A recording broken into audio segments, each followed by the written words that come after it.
Caicos.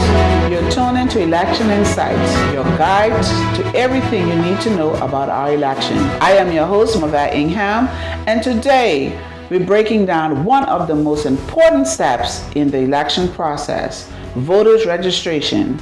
Joining me today is Ms. Valette Pratt, our Deputy Supervisor of Elections. Welcome, Ms. Pratt. Thank you, Ms. Mavette. Happy to be here.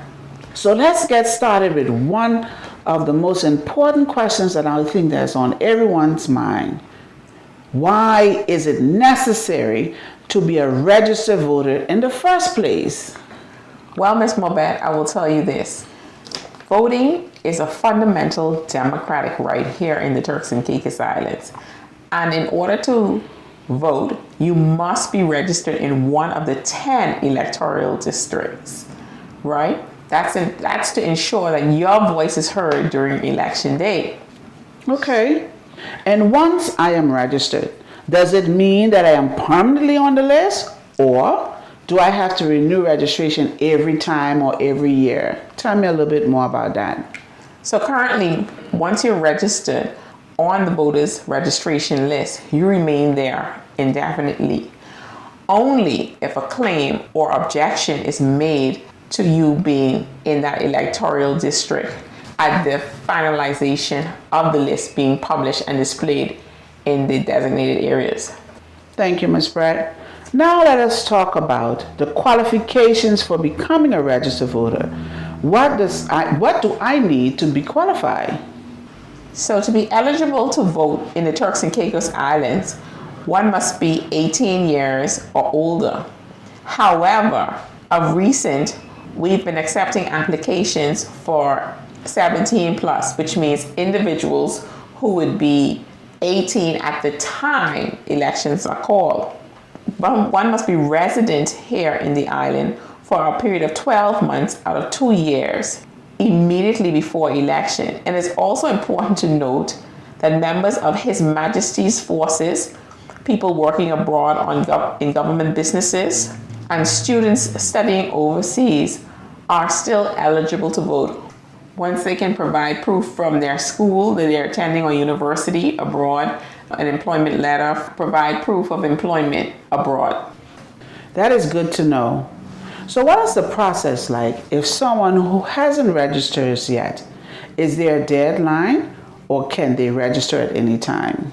The approved list is closed November 30th of each year.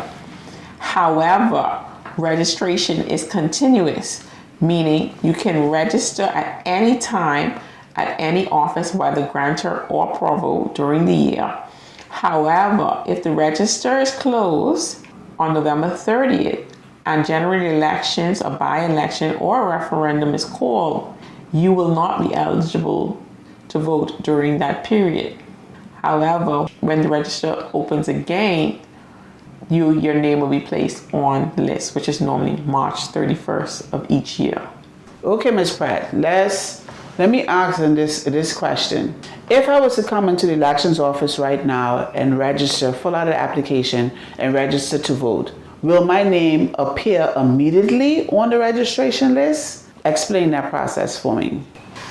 Let me break it down with a simple example. If you were registered between April 2023 and November 2023, your name would appear on the preliminary list that was published on January 31st, 2024. After completing the claims and objection process, the approved register was published on March 31st, 2024. This list will be used for elections if they are called before March 31st, 2025. However, if elections are called after March 31st, 2025, individuals who registered between December 1st, 2023 and November 2024 will have their names added to the register and be eligible to vote.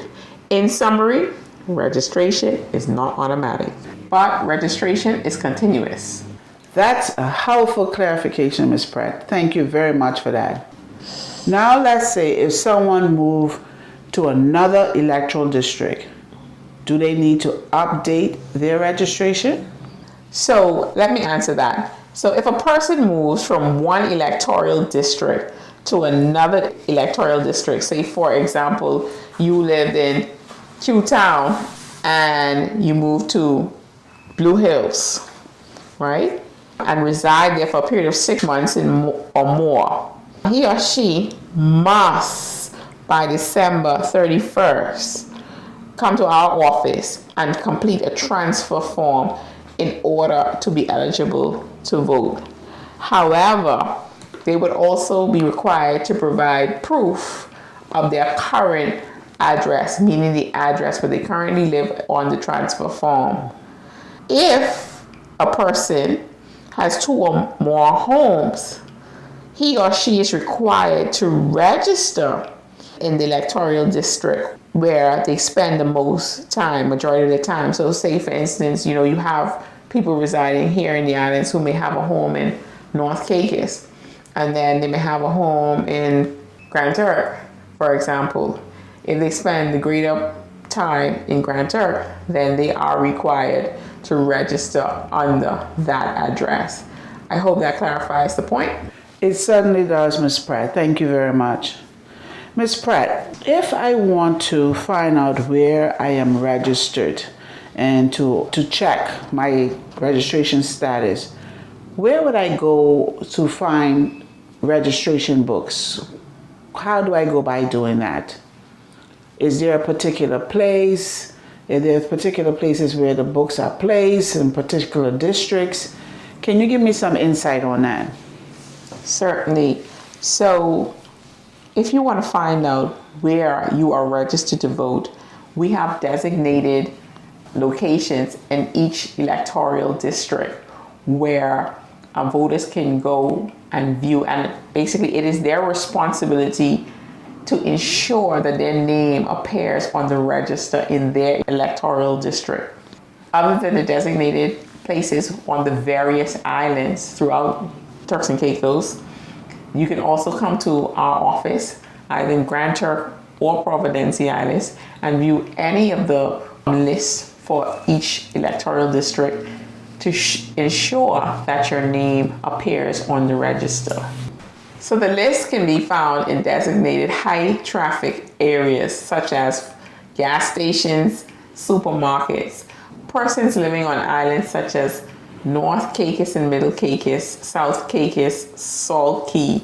They can find the approved list at the District Commissioner's office. Well, Ms. Pratt, that was some valuable information. We have learned just how crucial it is to be a registered voter and the steps necessary to qualify. I hope this encourages more people to make sure that they are on the list. Thank you, Marbette. I always encourage people to take their registration seriously. Voting is how we get to shape the future of our TCI. Absolutely. Turks and Caicos will be back next week with more election insights. Thanks for tuning in to Election Insights right here on Radio Turks and Caicos. Stay informed, stay engaged, and most importantly,